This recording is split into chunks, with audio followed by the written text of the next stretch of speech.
Hey everybody, welcome back to another exciting episode of the Stash Report from the Stash Project. This is our July compilation video for the new folks. Welcome to the channel, and we do this once a month, the beginning of the month, to let you know what you should expect for the month. In this case, it of course is July of 2017. A fairly robust list of things here. We have pretty much all of the usual suspects in Asia, as well as all three of our domestic kit manufacturers pumping stuff out for the month. So let's just plow right on into it here. Revell will be releasing a total of 4 kits, 2 reissues, and 2 new tool kits. Technically, I guess you could argue that one of these is also a new tool technically, although it is a decal variation of a new tool. So first up, you have the reissue of the 1964 Ford Fairlane Thunderbolt. Now this is a reissue of the kit as it was done. I want to say originally. I believe the Thunderbolt was the first of the 2 drag-only versions of this kit. Not a big drag guy to begin with, and then this is also going back into the early 1990s when I would have still been a young teenager. But I believe the Thunderbolt was the first one, and then there was the second drag car, which completely blanks my mind. Somebody, you know what I'm talking about, can throw it in the comment section. But this is the first time since that original run of the kit that it will have the Thunderbolt decals for the task of Ford, as well as it being a 2-in-1, so it's going to have some form of variation of what was done in the special edition reissue, where it had a few parts thrown into it to make it sort of a quasi street car, more of a street machine, but there was enough there to make it street legal. Some of the parts to the Thunderbolt were in there, as far as like the cold air induction, but it didn't have, of course, the teardrop hood, so that'll be back, of course, to make the legitimate drag car. If you happen to have an original one, I suppose you don't need another one. This is a good reissue in the long-term sense of things for people who have wanted to build this but haven't, gotten the gumption to buy an old kit and then get aftermarket decals for it. So it's a nice, minty, fresh set of decals, as it were. And I think it's been 9 years since the kit was reissued last. That special edition came out in 2008. So, it was due for a reissue anyway. And then the 2 new tool kits on the domestic side of Revell are the new full detail glue NASCAR kit. This is, of course, the Ford Fusions that we had talked about from back, the release list came out well before NNL East, but of course we had pictures of it, the parts runners and everything from NNL East. This is, of course, going to be the Kevin Harvick kit. There is a Danica Patrick one coming later in the very early fall. And really, it looks like a nice kit, tires aside. The tires in this, I don't know where they got them from. Well, they're new tires, obviously, but I don't know where they got these tires from, what they measured, how the measurement was lost in translation between here and China, but they look pretty much like they have a shellfish allergy, or perhaps were stung by a large amount of bees. They are swollen to ridiculous sizes. One of the things we've always complained about Revell kits, aside from the fact that their wheels are too small, is the fact, of course, that a great deal of their kits have sort of a 4x4 ride height, especially their modern cars that have a ride height that is nowhere near realistic. They seem to feel that the way to adjust that in this NASCAR kit is to make tires basically 3 times too big and cram the wheel wells full of them. Hopefully you have some old NASCAR kit laying around that you could cobble together the tires from. The wheels look okay, and I'm sure they'll mount in some way, form or fashion. They won't fit the old tires from the 2000s, and this is going to cause all sorts of problems until somebody releases some resin tires to replace it, but it is really a ruiner of what is a really nice looking kit from the parts content wise, because you really, when you're talking about the tires, you're really getting into a situation, of course, where it's an external thing. You can't hide that part. It's the tires. Another thing you'll notice about this kit when it's talked about in Revell marketing is the fact that it has no mention of the Monster Energy drink. The licensing was paid, from what we understand. But because some states and some municipalities and some cranky parents groups have determined that caffeine is bad, they cannot advertise the Monster Energy drink. That's why these NASCAR kits, by the way, are going to be more expensive than any other Revell kit, because they have to be marketed as an adult collectible. I know here in Pennsylvania, if you buy a caffeine supplement, and by that I mean like NoDoz, Jet Alert, 5-Hour Energy, um, uh, any of the various truck stop caffeine, and all that stuff. You have to be over 18 in the state of Pennsylvania to buy that stuff. You will get not so much carded, but the cash registers will lock up and they'll ask you how old you are. There are some places where even Monster Energy drink and Red Bull and things like that are like that because, of course, the teenagers, and they're young and they don't know any better, but they're too stupid to be able to stop from killing themselves. And so they, of course, drink 5 Red Bulls and take a NoDoz, and then they die of a heart attack. So it's become one of those things that's become regulated, sort of the way cigarettes are, because, well, people were too dumb to know how to use it properly. And because of that, well, we can't advertise the little tiny logo to children because they'll go out and they'll grab a Monster and they'll kill themselves. So that's why you'll notice that a lot of the advertising for this says NASCAR's Premier Series rather than having the actual name attached. The other new toolkit from Revell this month will be the Foose Eldorado, which I believe on the box art just says Custom Cadillac Eldorado. It is an Eldorado, of course, but the actual car's name is the Eldorado, unless they've changed that. Significance in the history sense, it is the first car rather that Chip Foose designed when he was at Boyd Coddington's, and it was the last car they managed to finish before Boyd's closed. The car has since been repossessed, as it were, by Chip Foose because it was sold, and the current owner sort of wanted it to be done the way the car was originally drawn out in its concept drawings, and so the car was purchased. It's been painted the blue and white color that you guys know of it today. A new engine put in it, and basically had a new roof. Had the old roof cut off and had a new roof put on. I've seen a few people complaining about this, saying, well, it doesn't have Cadillac valve scripts. Well, yeah, because it's got a big block Chevy in it, so no Cadillac scripts. This kit also will come with 2 solid metal axles.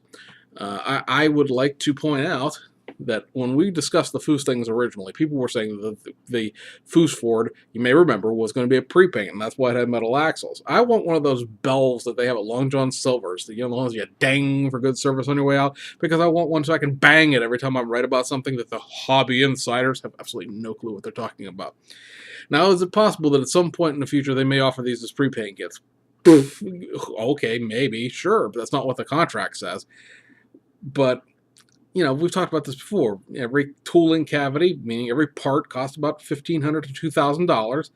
And, what, an extra 10, 15, 20 grand in the suspension makes this kit not viable. Metal axle, Jesus, you buy how long a rod you get, 12 feet long probably? I'm trying to think of flatbed length, because you wouldn't be able to have something that thin be 48 feet long, but probably like a good 12-foot section, and you're chopping it into, 3-inch sections. It's a heck of a lot cheaper to put metal axles in things. That's why there were metal axles in the Snap-Tight kits, why there's metal axles in those old AMT kits, because it was a cheap way to have the suspension set up. And that, of course, is the situation with the Foose Eldorado, because we talked about it before, this is not a stock Cadillac by any stretch of the imagination. It's got a completely hand-fabbed chassis underneath of it as far as the real car, which are parts of Corvettes, and then there's just a bunch of other stuff that was just made up for this car as they went along. Now has a 427 big block Chevy in it, and, it's custom. It's not going to be something else. So, one run and done. And the way you do that is by cutting the parts content. There's still 94 parts in the kit, so it's not like it's, decontented by any stretch of the imagination, but it's just the nature of the beast in the sense. You want it or not. And then lastly, from Revell in the overseas division, there will be the official U.S. distribution of the Jägermeister Porsche 934 RSR Turbo Group 4 car. So we had the Valiant car done last month, and the Jägermeister will come this month. Mobius will be on the Model King side of things, releasing the Joe Weatherly Pontiac Catalina 1961 NASCAR kit. So finally, after a very, very long wait for that, hopefully fixing the way the window glass fits, if nothing else, we get this kit. Again, that is a Model King limited run. I've seen 3,500 as the number, but that seems a little low considering what the kit has done in the past. Although, of course, you're not selling it to big box retailers. Hobby Lobby is not going to carry Model King stuff because they don't carry Mobius stuff to begin with. At least most of them don't, and they're certainly not going to carry the Model King stuff. I've seen one of them on eBay, or actually a couple of them on eBay on pre-order, and it seems to be running right at or right below $30. Yeah, so there's no 40% off coupon for this. If you want this, you're paying the whole freight, and just I don't know if eBay is going to be cheaper. Getting it straight through Burkett's going to be cheaper. I think Model Roundup's going to carry it. Most of your local hobby shops will probably get a couple in. Again, is 3,500 the run, or is it closer to 5,000? Who knows? But again, finite amount. They're being distributed in Japan like as an August release, so I mean there's going to be worldwide distribution of whatever the run is. So if you want one, grab one. I wouldn't say grab it and store it away and hope you can sell it for something, because if we've learned nothing else from the Mobius Model King NASCAR kits, is that those Chryslers and Hudsons aren't worth anything, because there were just so many Chryslers and Hudsons done just in general. So I would assume that this is not going to be anything necessarily special, especially since there will be, of course, the street version of the Catalina coming towards the end of this year. If you want to try to early jump that and kit bash this NASCAR kit into a Ventura to make a street Catalina, know that there is no interior in this kit in the traditional sense. It is completely stripped and gutted for NASCAR. Putting the Ventura interior is not accurate, because the Ventura and Catalina have different interiors entirely. So, the vintage NASCAR people can rejoice. They finally get their Pontiac NASCAR kit. And then over at round 2, all of this stuff is going to be AMT releases, no MPC or Lindbergh so far this month that we've seen. And they are going to be the closest thing you're going to get to a new tool reissue that's not a Camaro out of AMT, and that is the Don Perdome Hot Wheels Wedge Dragster. You may recall, of course, the Wedge Dragster got released towards the end of last year, and they had to create a whole new body tool for it, because that was the thing that was lost. They had the chassis and the engine and everything, but they lost the body. In order to make the Hot Wheels Dragster, they had to make another body. So this is going to be another 5-piece body, because it is a different wedge style than the Wedge Dragster. It's going to have a new intake scoop, what is being listed as a more accurate. So I don't know if it's still not accurate, but apparently it's more accurate than the other options for this kit. Pad printed drag slicks. There are going to be 2 push bar and parachute options, as well as a collector card, which is going to have photos and history of the real car. So vintage drag fans, rejoice, you have something coming this month.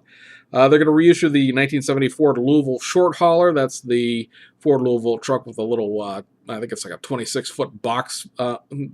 Just I think there was a reefer one of these as well, but it's just the dry box in the back, and this is going to have a Coca-Cola livery tie-in, so we're milking this Coca-Cola livery for everything we can get out of it. So I think this has been, actually, I know this has been done before. They've done a Coca-Cola version of this truck before. This one's decals look a little bit different, but, again, this is one of those things we've talked about before with these Coca-Cola things, that they're selling to people that are Coke collectors before model kit collectors. I mean, you can buy this and build a short hauler out of it if you don't happen to have a short hauler. Lord knows they're all over the place, because there were so many of them made. But, this is a collectible in the sense that more people will buy it who are Coke fans, who will buy it and keep it just because it's a Coke product rather than building it. Reissue of this 1939 Ford Wagon Rod. That is that weird Art Deco-y sedan delivery wagon street rod thing that AMT did back in the day. Racing Champions reissued it a couple of times when they owned it. It's been 9, 10, 11, 12 years since it came out last, so just you should always assume that if it's been about 8 years since the last time an American kit company released something, it's going to get reissued if the tooling's still viable and they think they can sell it. So that's what the case of this is. It's just got a weird front end on it, and that's always been the detractor for me, is it's got just a weird front end to it. Round 2 says it has good parts for kit bashing, so even they know it's a little weird. And then last but not least, Round 2 is going to be reissuing as an AMT boxing the Lindbergh 1/20th scale 1993 Nissan Hardbody 4x4 pickup truck. This is one of those kits that Lindbergh did, of course, during the Craft House era, which is why this is being reboxed as an AMT kit, that really is a shame in the overall scale bigotry sense that it was not done in 1/24 or 1/25 scale. It is a excellent kit for what it is. It is probably as good or better a kit than anything else that was made in 1994, but it's 1/20th scale. And so that oddballs a lot of people, especially people who are too young to remember when Ernie Pettit was in charge of MPC and did a whole bunch of 1/20th scale stuff at MPC. It'll look great in our Sheriff 1 collection, I suppose. I don't know that I necessarily get another one of these. I already have built one back in the day, and I still have it, actually. But like I said, it's a really, really nice kit. It was state-of-the-art for the time, because obviously it was new tooling. But it's just, it is what it is in that sense of being 1/20th scale. But if you can get past the 1/20th scale, I say give it a try if you have not done the kit in the past. Now, going overseas to Asia, Meng, we've talked about before, is doing that F350 upgrade set. It's a resin, trans kit's not really the right word since it's more of a resin accessory set that has the big wrap around and wrap over brush guard with the new bumper, the roof rack, the light rack for the back, and for the bed, and then the new rear bumper. I believe the end of July is what this thing is saying now. Again, cheapest way to get it Hobby Easy through Japan or through China directly, because Meng is a Hong Kong-based company. If you buy through HobbyLink Japan, Hobby Search, or any other Japanese retailer, you're basically going to pay twice as much. The price over there is about $18 through Hobby Easy. It's about $32, $35 through the Japanese retailers. Tamiya is going to reissue their Tyrol P34 six-wheeler in two different scales, 1/20th and 1/12th. HobbyLink Japan did a weird thing where they took the 1/12 scale off, saying it was discontinued, but of course it hasn't been reissued yet. Everywhere else is saying that it's going to still be reissued. Studio 27's, part of what Studio 27 is doing for the month of July is some 1/12 scale detail up parts for the thing, so it's coming. I don't know what HobbyLink Japan's doing, if they're going to reissue, give it a different listing, and that's why they discontinued the old one, or somebody just pressed the wrong button on a website. But be that as it may, it is still coming for people who are interested in that larger scale option. BMAX should be doing their Brabham BT52 for the 1983 Monaco Grand Prix. That, of course, has a separate detail upsets, full detail 1/20 scale F1 car. Fujimi has one kit for the month of July, and that is that new tool Porsche 911 RSR 2.1 Turbo with the Sakon Hayashi Circuit Wolf tie-in. I've seen people complaining that it doesn't have the Martini livery. Remember, guys, they measured the real car at the Porsche Museum in Germany. That real car is a Martini liveried car. So obviously, they have a plethora of pictures of the thing in the real race livery. Give it Christmas or so. I bet you there's a real race car version of it. And if not, Studio 27, Taboo, Shunko, Hobby Design, somebody will do the decals. Probably more than one somebody, actually, will do the decals for one of the 4 race car versions that there are. We have now seen, and we'll talk about this in the Friday show, a detail upset for the BMW M6 GT3 car that's coming out of New Hobby, distributed by Platts. So that kit, I'm going to go ahead and say it's going to come out this month. And list it for the first time, because it's been moving around, as far as when it's going to come out. But now that the detail upset has a date, the kit has been changed to match that date, which is like the 23rd of July. So hopefully we'll actually finally get that kit this month. Hasegawa has 4 kits coming out, and they are the modified reissue of the Suzuki Jimny, backdated to the JA111 variation, which makes it a 1990. They're going to reissue the Fujitsu Tom's AE101 Corolla. That's a Japanese touring car championship car. New suspension pieces in it, much like the Civics have gotten, where they're going to lower the ride height and make it a little more race appropriate rather than it being a street car with a roll cage and decals. Another Egg Girls, because it's been a while since we've had semi-naked cartoon anime girls on a Tip 2 Volkswagen van. So the Egg Girls 2017 Summer Edition, that's coming. And then last thing on a Hasegawa will be the Toyota 2000 GT 24 Hours of Fuji from 1967. Builds the first and second place car for that race. The car won, and then the other car that Toyota Works entered finished 2nd. And that'll take us over to Aoshima, and Aoshima's got a chunk of stuff as usual. On the model car side of things, these are all things that were announced back at the Shizuoka Hobby Show. They are the 2008 Subaru TT2 Sambar Fire. This is the one that is the actual representation of the little industrial pumper truck that runs around at the Ozumo engine and transmission plant in Japan. So it's been backdated to 2008 from 2012, which is how the original Sambar kit was done, this new tool one. So it's got a new front fascia and a few other things, as well as the specific decals and specific fire apparatus pieces for that actual truck. They're going to be doing 3 more Skylines that are all, or I should say 2 more Skylines, and then a rebox of the 78 Nissan Cedric and Gloria 230s. Excuse me, losing track of my thought and my voice. That is a combined rebox. Basically, those were 2 separate kits in the past. They're going to be boxing into 1 box for this new one. Probably, I don't know if it'll have photo etch or not. I don't know if that kit has ever had photo etch, but if you notice, they've been doing like little things to make these kits have a little extra value to them. The 2 Skylines, the 76 Skyline 2000 GTX E S and the 77 Skyline 2000 GT-ES. These are both kits that they are taking existing Best Car Vintage kits and creating, of course, new hubcaps, new tires that are appropriately sized, and then new front and rear fascia pieces to either forward date or back date existing tooling to these new years and new trim levels.